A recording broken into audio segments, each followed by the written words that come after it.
बनारस में केवल मोदी और केवल मोदी, इसके अलावा कुछ भी नहीं। पिछली बार से भी ज़्यादा मतों से यहाँ से जीत के आएंगे, तो उसमें कोई दो राय ही नहीं है। मतलब यहाँ का बच्चा बच्चा, यहाँ का कण कण मोदी जी के लिए समर्पित है। विपक्ष के पास हमेशा मुद्दों की कमी होती थी। अब आप एग्जाम्पल देखिए, पहले सब लोग बोलते थे, ये नारा लगाते हैं कि मंदिर वहीं बनाएंगे, मंदिर वहीं बनाएंगे, लेकिन तिथि नहीं बताएंगे। आज तो हम मंदिर बना भी रहे हैं, तिथि भी बता रहे हैं, आर्टिकल 70 हटा भी रहे हैं, तिथि भी बता। क्या चाहिए भाई आपको? भाई बीजेपी ने तो वो कार्य किए हैं कि जो कार्य असंभव लगते थे। नमस्कार, आपका स्वागत है हमारे चैनल पर। मैं हूं आपके साथ अर्जुन खजूरिया। इस समय हम मौजूद हैं काशी विश्वनाथ की धरती बनारस पर, और आप मेरे पीछे देख सकते हैं गंगा मैया यहां पर बह रही है। 80 घाट पर इस समय हम मौजूद हैं। यहां का जो बेहद फेमस टूरिस्ट अट्रैक्शन भी है, और आध्यात्मिक तौर पर भी इस जगह की काफ़ी मान्यता है। अलग अलग घाटों की, चाहे मणिकर्णिका घाट हो, चाहे 80 घाट हो। हमारे साथ यहाँ के कुछ युवा साथी मौजूद हैं, उनसे हम बात करना चाहेंगे जो इस समय देश में राजनीतिक परिदृश्य चल रहा है, इसको लेकर के। सर, सबसे पहले आपका स्वागत है हमारे चैनल पर। क्या नाम है आपका? मेरा नाम शिवानंद सिंह है। यही बनारस के रहने वाले? जी हाँ, हम यही बनारस के ही रहने वाले। सर, बनारस 2 बार से नरेंद्र मोदी का संसदीय क्षेत्र है, प्रधानमंत्री बार बार चुन करके आ रहे हैं। इसी बीच कांग्रेस पार्टी प्रयास कर रही है कि राहुल गांधी इस बार जो है उनका चेहरा हो, लेकिन उनकी कल ही जो है सदस्यता रद्द हो चुकी है संसद से। क्या कहेंगे इस बार? देखिए, जहाँ तक राहुल गांधी जी का सवाल है, तो ये कांग्रेस पार्टी चाहती है, वो चेहरा उनको बनाने की कोशिश करती है, लेकिन राहुल गांधी जी ने किसी भी प्रकार का ऐसा कोई आचरण नहीं किया है या इस तरीके की कोई मैच्योरिटी नहीं दिखाई है जिससे कांग्रेस पार्टी के अलावा देश की जनता, हमारे देश की जनता उनको एक लीडर के रूप में स्वीकार करे।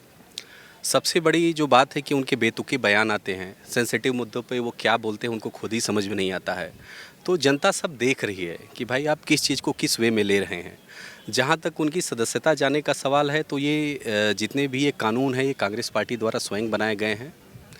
दूसरी चीज़, जब आप किसी व्यक्ति पे अटैक करते हो, चलो कहीं ना कहीं ठीक है, लेकिन जब एक जाति विशेष पे आप अटैक करते हो, तो कम से कम ये नहीं होना चाहिए हमारे हिंदुस्तान में। आप एक राजनीतिक कारणों के लिए किसी भी जाति को आप नीचा नहीं दिखा सकते, या आप ऐसा नहीं कह सकते कि इनका कोई योगदान नहीं है।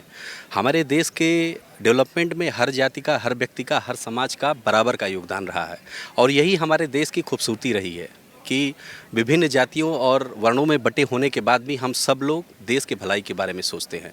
तो ये तो सदस्यता तो एक कानूनी रूप से पार्लियामेंट के थ्रू घोषित हुई है। उसमें जो है, जो ओम बिरला जी हैं या प्रधानमंत्री जी हैं या गृहमंत्री जी हैं, जो इन लोगों ने जो डिसाइड किया होगा देश के हित में, वो अच्छा ही किया होगा। और आगे से कांग्रेस के किसी भी नेता को, कम से कम इस कांग्रेस या किसी भी दल का नेता हो, कम से कम उनको इस तरीके के गैर जिम्मेदाराना जो बयान है जिससे लोगों की भावनाओं को आहत लगती है, चोट पहुंचती है, ऐसा नहीं करना चाहिए। चलिए, मैं दोबारा आपके पास आऊँगा। सर, आपका क्या नाम है? Sir, my name Pankaj Mishra. Pankaj Mishra ji, लगातार ऐसा देखने को मिल रहा है कि राहुल गांधी की तरफ से हर बार जब भी वो कुछ ना कुछ स्पीच देते हैं, उसमें से कुछ ना कुछ विवादित निकल आता है। यही उनका 2019 का स्पीच था जिसमें अब सदस्यता रद्द हुई है उनकी। बिल्कुल, डेफिनेटली। एक्चुअली क्या है कि वो हमेशा मुद्दों में घिरे रहते हैं। उसका कारण ये है कि वो कभी भी चीज़ को सोच समझ के नहीं बोलते हैं, ठीक है। क्योंकि आपने एंटी पार्टी को, जैसे लाइक नरेंद्र मोदी जी अपना काम कर रहे हैं, देश के लिए काम कर रहे हैं, ठीक है, तो कहीं ना कहीं उनके बीच में कुछ ऐसे स्टेटमेंट आते हैं जिसको लेकर के पब्लिक भी जो है आक्रोश में आती है। अभी जैसे कल का न्यूज़ है, उनका लोकसभा सदस्यता भंग हुई है, तो उन्हीं के पूर्वज जो है लगभग 1992 में जो है ये मतलब कि संसद में पास कराई थी। तो उनको ये नहीं पता था कि आने वाले हमारे ही जनरेशन पे इसका इम्पैक्ट पड़ेगा। तो अभी क्या है, उनका 52 साल के एज में जो है अगर उनका सदस्यता भंग हुई है, लोकसभा सीट भी उनका जो है अगर उपचुनाव होगा तो चला जाएगा। और उसके अलावा भी जैसे अगर मान लीजिए 8 साल के लिए वो मतलब चुनाव नहीं लड़ सकते हैं। तो कहने का तात्पर्य ये कि उनका तो कैरियर ऐसे ही खत्म हो गया, क्योंकि जब 52 से 8 साल तक अगर उनको पाबंदी लग जाएगी तो वो 60 साल हो जाएगा उनका एज, तो ऑब्वियसली उनका जो है लाइफ जो है। जो इन्होंने जिक्र किया 1992 का, हाल ही में जब यूपीए सरकार थी अपने अंतिम समय में, उस समय एक ऑर्डिनेंस फाड़ा था राहुल गांधी ने। अगर वो नहीं फाड़ते तो आज शायद ये सज़ा उनको नहीं होती। वो अपनी ही फाड़ी हुई चीज़ अब उनको उल्टा उन्हीं पे भारी पड़ रही है। देखिए सर, मैंने आपको पहले ही बताया ना, राहुल गांधी जी जब आप कोई भी एक्शन करते हैं ना, तो उनका जो एक्शन करना है और उनका जो दिमाग है, दोनों का तालमेल नहीं होता है। उनको कई बार स्वयं खुद ही नहीं पता होता कि वो कर क्या रहे हैं। वो पार्लियामेंट में फाड़ देना, मनमोहन सिंह जी के हाथ से चिट्ठी लेके फेंक देना, ये सब क्या है। तो कम से कम उनको देखिए, जब तक वो एक मैच्योरिटी नहीं शो करेंगे, लोग उनको एक्सेप्ट नहीं करेंगे, चाहे उनका कितना कांग्रेस पार्टी उनको कितनी भी उनकी महिमा मंडन कर ले।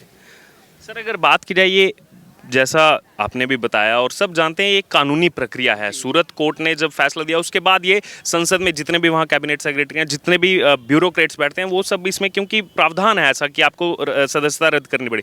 लेकिन पूरा का पूरा विपक्ष जो है वो इस समय केंद्र सरकार पर, बीजेपी पर हावी होता दिखाई दे रहा है कि ये देखिए बीजेपी इतना डर गई है राहुल गांधी से। नहीं, बीजेपी नहीं डरी है, वो लोग, उन लोगों की अपनी मेंटालिटी है और बीजेपी फिर से 2024 में आने वाली है और मेजॉरिटी में आएगी बीजेपी। तो कांग्रेस पार्टी की अपनी मेंटालिटी है कि हम लोग जो है फिर से आने वाले हैं, ऐसा कुछ भी नहीं है, वो सब खत्म है उनकी कैरियर। और मैं जानता हूँ कि फिर से वंस अगेन मोदी रिपीट होंगे 2024 में। इन्होंने तो बोल दिया मोदी रिपीट हो, क्या लग रहा है दोबारा बनारस से आएंगे वो चुनाव लड़ने? सर बनारस तो देखिए हमेशा से जो है एक नया रिकॉर्ड सेट करता है और इस बार जो मोदी जी यहाँ से लोकसभा का चुनाव लड़ेंगे, पिछली बार से भी ज़्यादा मतों से यहाँ से जीत के आएंगे। तो उसमें कोई दो राय ही नहीं है। मतलब यहाँ का बच्चा बच्चा, यहाँ का कण कण, आप तो खुद भी यहाँ पे घूम रहे होंगे, यहाँ का कण कण मोदी जी के लिए समर्पित है। और हमारा तो बचपन गुजरा है बनारस में। आज हम जिस 80 घाट पे खड़े हैं, यहाँ भी हमारा बचपन गुजरा। हम देखते हैं कि बदलाव किस तरीके से हुआ है। जो चीज़ें हमारे बनारस के लोग सोचते नहीं थे, आज जो हमारे पास बनारस, बड़ा गर्व से सीना ऊंचा होता है हमारा जब हम किसी दूसरे शहर में जाते हैं और जब लोग पूछते हैं अच्छा आप बनारस से हैं, मोदी जी के संसदीय क्षेत्र से हैं, तो अपने आप में हमको बहुत गौरवान्वित करने वाला विषय होता है। और जिस तरीके का अभी तो देखिए हमारे देश की जनता खुद भी इतनी समझदार होती है ना कि क्या अच्छा है और क्या गलत है, उनको सब समझ में आता है। तो विपक्षी कितने भी चिल्ला लें, विपक्ष के पास हमेशा मुद्दों की कमी होती थी।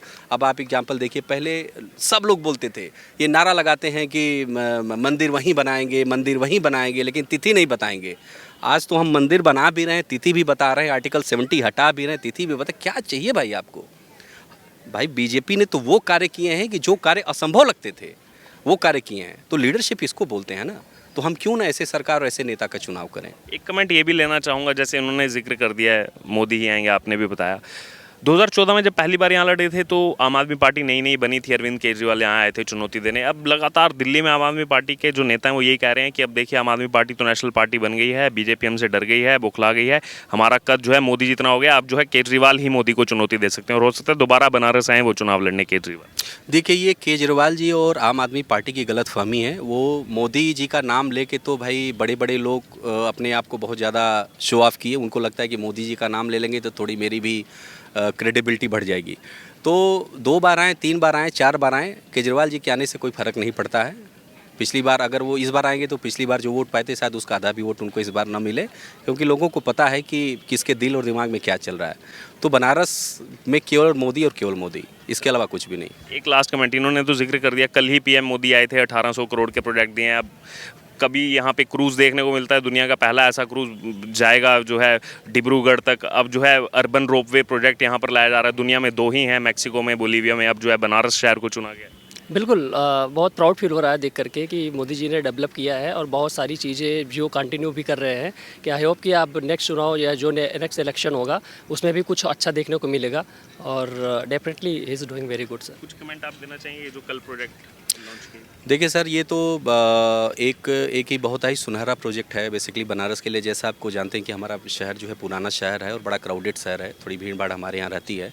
तो एक जो रोपवे है, एक जो है एक लाइफलाइन बन जाएगी, क्योंकि जो हमारे बाहर से जो टूरिस्ट आते हैं, जो कैंटी स्टेशन पे उतरते हैं, उनको गोदौलिया मंदिर तक जाने में काफ़ी कठिनाइयों का सामना करना पड़ता है। तो ये रोपवे एक संजीवनी की तरह काम करेगा और आने वाले दिनों में हमारी आशा है कि अभी जैसे एक रूट पे रोपवे शुरू हुआ है, बनारस के अन्य रूट पे भी रोपवे शुरू हो, जिससे हमारे यात्रियों और बाहर से जो लोग आते हैं उनका एक अच्छा उनको यात्रा का सुनहरा अवसर मिले। तो ये हमारे साथ यहाँ के युवा जिन्होंने अपनी बात रखी राहुल गांधी की सदस्यता जाने पर, और दूसरा बनारस क्योंकि सबसे इम्पोर्टेंट एक शहर है। नरेंद्र मोदी लगातार यहाँ से चुनाव लड़ रहे हैं, पीएम चुन करके आ रहे हैं और अब 2024 में क्या मूड है यहाँ की जनता का वो आपने खुद सुना, खुद बनारस वासियों से।